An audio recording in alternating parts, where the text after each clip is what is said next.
Allez, cette question à présent, y a-t-il des situations où l'on peut perdre l'exonération fiscale au moment de vendre sa résidence principale? Bonjour, Maître Barré. Bonjour David Jacot. Jérôme Barré, avocat associé chez Barré et Associés. On rappelle la règle intangible, loi des reins, avec des exceptions, on va voir, et des La nuances. niche par excellence, Ouais. l'endroit sacré, la résidence principale. Voilà, quand on la vend, la plus-value, s'il y en a une évidemment sur sa résidence principale, on le sait, elle est exonérée d'impôts. Une fois qu'on En a dit ça, je pense que totalité. tout le monde le sait, on n'apprend rien à personne. Sauf que Exactement. il y a des petits astérix et il y a des nuances à apporter. Oui. Il y a des nuances diverses et variées qui sont au moment où on vend cette résidence principale. Parce que parfois, on vend sa résidence principale avant de trouver sa nouvelle résidence principale, et parfois pas. Ouais. Et parfois, par souci de sécurité, on préfère acheter. On a un coup de foudre pour une maison, un appartement, et on achète sa résidence principale. Le temps qu'on signe, le temps qu'on fasse, il se passe du temps. Et puis une fois qu'on a aménagé, le temps qu'on la vende, il peut se passer du temps. Et la question qui se pose, c'est est-ce que la résidence que je vais vendre, mon ancienne résidence principale, est-elle toujours résidence principale? Exactement. Au regard du fisc. Voilà. Sous le regard du fisc. Ça arrive souvent en plus, ce genre de situation où on déménage un petit peu avant d'avoir cédé sa résidence principale. C'est pas non plus, ça arrive pas à 3 personnes par an. Donc, Non, c'est très très fréquent. C'est très fréquent. C'est soit parce qu'on ne change pas de pays, c'est-à-dire de la France vers la France, ou aussi quand on va vers l'étranger. Alors quand on part à l'étranger, la boîte de finances pour 2019 a aménagé un peu le sujet. C'est dès lors qu'on part en Europe, dès lors que l'on part dans un pays qui a une clause d'assistance administrative et une convention fiscale avec une clause d'assistance administrative et une clause d'assistance au recouvrement.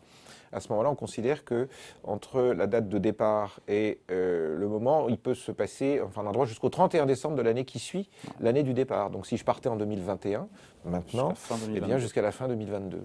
Donc, si on ne vit pas, alors restons sur la France, si on ne vit pas dans sa résidence principale si on ne vit plus au moment où on la vend, parce qu'on est donc dans sa future résidence principale, dans laquelle on a déjà emménagé. Que dit le fisc, encore une fois, quelles sont les conditions pour pouvoir bénéficier et c'est ça le sujet du jour, bénéficier donc de l'exonération le fisc est sur sa résidence principale, très sur attentif. la plus-value. Très attentif parce que les Français sont des Gaulois, les Gaulois sont des hommes ou des femmes de coup, ils aiment bien se dire tiens au passage on pourrait faire ça, j'ai une résidence principale, je vais peut-être en trouver une deuxième et pendant un instant de raison tiens je vais me remettre dans cette résidence qui était un peu secondaire ou qui l'était d'ailleurs totalement et puis je vais peut-être profiter de la résidence de l'exonération pour résidence principale alors que je ne réunicie pas les conditions. Alors, quel intérêt de faire ça? Je comprends. L'intérêt c'est que je suis dans une résidence A. Ouais. Je vais peut-être en acheter une troisième qui sera la résidence C. Et puis, j'ai un appartement qui est à côté, puis j'avais décidé de le vendre. Puis en plus, ça m'aiderait à financer l'autre résidence que je veux acheter. Ah. Et à ce moment-là, je bypass le système et je me dis, tiens, je m'installe dans tout ça pour bénéficier effectivement Et oui, donc de j'ai vendu une première résidence, puis j'en vendrai une deuxième, tout ça sans fiscalité. Ouais, mais et j'achète. C'est fréquent. C'est fréquent et c'est fréquent. Pas bien là. Là, c'est pas bien du joue tout. avec les règles. C'est pas bien du tout. Donc, l'administration, oui.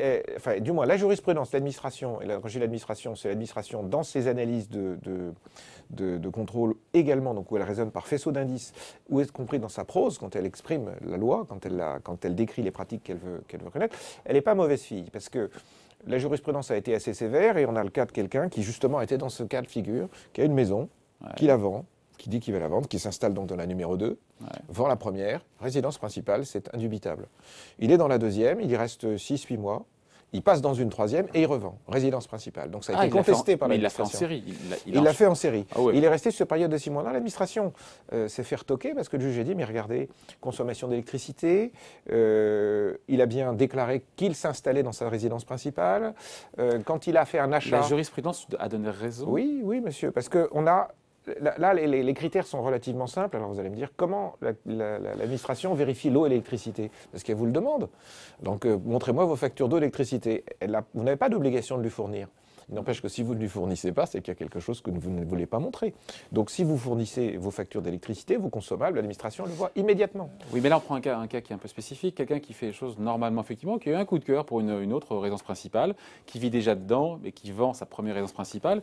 Est-ce qu'il peut se faire retoquer, rattraper par la patrouille? Là, j'ai parlé du délai très court par lequel on peut maintenir sa résidence principale. L'effet inverse, c'est je trouve cette maison, je m'y installe et j'ai mon ancienne résidence principale. Et puis je n'y vis plus physiquement. Mais je n'y vis plus physiquement et ça a pris du temps. Ça a pris du temps pour la vendre. Oui. On vend rarement en 6 mois, parce que le temps de signer, le temps de faire la complétion de la vente, il va se passer 6 mois. Il peut se passer 12 mois, 24 mois, même un peu plus. C'est long, ça. Ça peut arriver. Ouais. Alors l'administration, elle est attentive à ce délai et elle va vérifier, si vous avez mis tout en œuvre pour effectivement céder ce bien. Alors, dans la mise en œuvre de ce biens, c'est le recours à une agence, le recours à un notaire. Objectif de moyens. C'est ça. C'est de se donner les moyens de vendre son bien. Absolument. Et donc, vous pouvez avoir des circonstances particulières. Il y a une jurisprudence qui nous dit, ben voilà, dans le cadre d'un PLU, le plan local d'urbanisme qui a été changé, qui modifiait la possibilité de savoir si on faisait des travaux, sur quelle surface, ils ont préféré attendre, mais donc on a démontré. Il faut aller voir l'administration en disant, attention, effectivement, je ne vivais pas dedans, ou attendre de se faire rattraper? Alors, il y a deux possibilités. Sachant qu'on est de bonne foi. On parle de gens qui sont de bonne foi. Je pense que ce n'est pas forcément mauvais d'aller voir, d'en parler à son inspecteur des impôts en disant, voilà, je suis dans cette situation-là, je vous le dis au passage. Si c'est un inspecteur des impôts consciencieux, ils sont souvent consciencieux, il va le noter quelque part, et le jour où ça arrive, vous aurez déjà jalonné le terrain. Mais il n'y a pas de raison il n'y a pas de rescrit informel, mais ça pourrait être de cette façon-là. Voilà. C'est quoi la règle, encore une fois? Il n'y a pas de règle. Il n'y a pas de règle réelle, il n'y a pas de, sujet. Donc c'est-à-dire que c'était laissé à la libre appréciation de chaque inspecteur. Le fisc peut dire, vous redresse énormément. Il n'y a pas de nombre de mois, je ne sais pas, que la session intervienne dans un délai normal. Mais c'est quoi un délai normal? Le délai normal, un an, on vous dit que c'est un délai normal. Ah, voilà. C'est une pratique. Qui dit un an? L'administration fiscale. La loi, on l'a vu pour les non-résidents, elle va même au-delà d'un an. Elle dit que c'est un an minimum en disant que c'est l'année en cours plus juste le 31 décembre de l'année qui suit. Donc 12 mois, donc si je vis dans ma nouvelle résidence principale et que l'ancienne, j'ai mis moins d'un an ou un peu plus d'un an, puisque c'est à cheval sur deux années, là, pas de problème, on bénéficiera bien au moment de la vente de l'exonération des plus-values sur sa résidence principale. Mais ce n'est pas suffisant, parce que si l'administration a un doute, parce que vous avez conservé vos adresses de compte bancaire à votre ancienne résidence, parce que vous avez oublié, vous n'avez pas changé la domiciliation de votre déclaration de revenus, parce que vous n'avez pas mentionné que la taxe d'habitation devait changer puisque vous avez des abattements pour l'habitation principale. L'administration, elle va aller vérifier tout ça. Et à nouveau, elle va revenir sur les consommables. Mais elle va chercher à voir quoi? Elle va vérifier si oui ou non vous avez, à un moment quelconque, respecté la règle du jeu. Et finalement, je prends toujours l'exemple des deux. Alors, peut-être que je revienne à un exemple peut-être plus normal, mais de celui qui s'installe dans une deuxième maison, qui dit que c'est sa résidence principale et ça ne l'est pas, l'administration est très attentive. Le cas que vous me citez, revenons là-dessus, c'est vrai. Je vais vendre ma résidence principale, je vais y faire des travaux, on va regarder toute cette mise en œuvre. L'administration va me demander, est-ce que vous avez fait une mise en œuvre correcte? Est-ce que vous êtes passé par une agence? Est-ce que vous avez des comptes rendus de visite? Quel est le prix, par exemple? Ça, on oublie souvent. Mais évidemment, si vous avez un appartement de 20 mètres carrés, je ne sais où, et que vous le vendez 40 millions d'euros, il est clair que vous ne voulez pas le vendre. Et donc, si vous dites au bout de 2 ans, mais je n'ai pas réussi à le vendre, l'administration vous dit, mais monsieur, vous n'êtes pas sérieux. Donc, tout cet ensemble de choses va être pris en compte pour que l'administration vérifie si oui ou non vous aviez bien cette intention de vendre dans le prolongement de la résidence principale. Mais il n'y a pas de mauvaise intention, encore une fois, je reprends le cas le plus concret, le plus répandu de la personne qui vit dans sa nouvelle résidence principale et qui veut vendre l'ancienne et ça prend plus de temps que prévu. Il faut faire ses diligences. L'administration vous demande de vérifier si vous avez fait vos diligences. C'est pour ça que les fiches de visite, l'agence, plusieurs agences, une réduction de prix le cas échéant, c'est tout le dossier que vous devez constituer et je vous conseille de le faire. Comment être mal intentionné dans cette configuration-là? Eh bien parce que vous vous dites, tiens, j'ai un vieux copain David qui est à la rue, je lui laisse l'appartement pendant 6 mois, le temps de la vente. Ça casse le caractère de la résidence principale.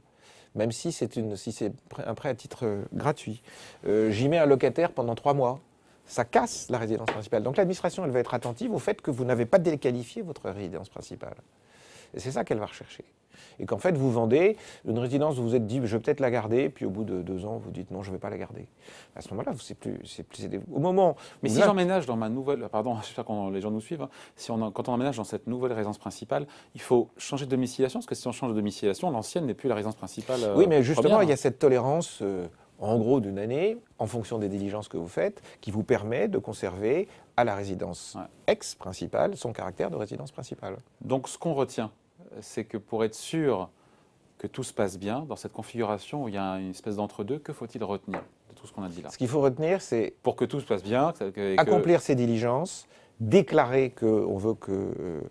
on peut même déclarer dans un acte, dans le financement, même si je le finance sur fonds propres, je le finance sur fonds propres, mais je voudrais vendre ma résidence principale antérieure. Je mets tout un faisceau d'indices, toute une série d'éléments pour démontrer que j'avais bien l'intention de vendre cette résidence principale que j'occupais jusqu'à maintenant. Il faut que l'administration ait une lecture immédiate de ce que j'ai fait et qu'elle en soit convaincue dès la première lecture. Je prends l'exemple des non-résidents. Les non-résidents, vous savez, quand ils vendent une résidence, quelle qu'elle soit, en principe, ils doivent passer par un représentant légal qui va être entre guillemets, entre quelque sorte, caution, qui vous prend un FIS, un intérêt d'1%. Vous avez une société comme la SARF, vous en avez d'autres. Et quand vous êtes non-résident, vous êtes parti à l'étranger et que vous vendez votre ancienne résidence principale, normalement, vous ne tombez pas sous le coup de la loi du paiement de la plus-value puisque c'est votre résidence principale. Eh bien, ces établissements qui vont vous représenter fiscalement quand vous êtes parti, ils vont regarder. Et il arrive parfois que ces établissements disent, écoutez, monsieur, vous dites que c'est une résidence principale, moi je ne le considère pas, pour telle et telle raison. C'est exactement le même sujet. Parce que vous avez attendu trop longtemps, parce que vous êtes parti depuis 1 an, mais vous ne la mettez en vente que maintenant. Pourquoi vous avez attendu 1 an pour la mettre en vente? Donc c'est ça. Le conseil, c'est de ne pas laisser donc sa résidence principale aller vite. trop longtemps inoccupée. C'est ça, le il faut aller conseil. vite. Et il ne faut pas la laisser occupée par un membre de sa famille de façon, quand je dis durable, c'est 3 semaines, 1 mois, 1 an, et ne pas la mettre en location, même de façon temporaire. Bon, voilà. Et attention au déménagement. Ouais. Et attention au déménagement, parce que le déménagement, c'est un critère. Ouais.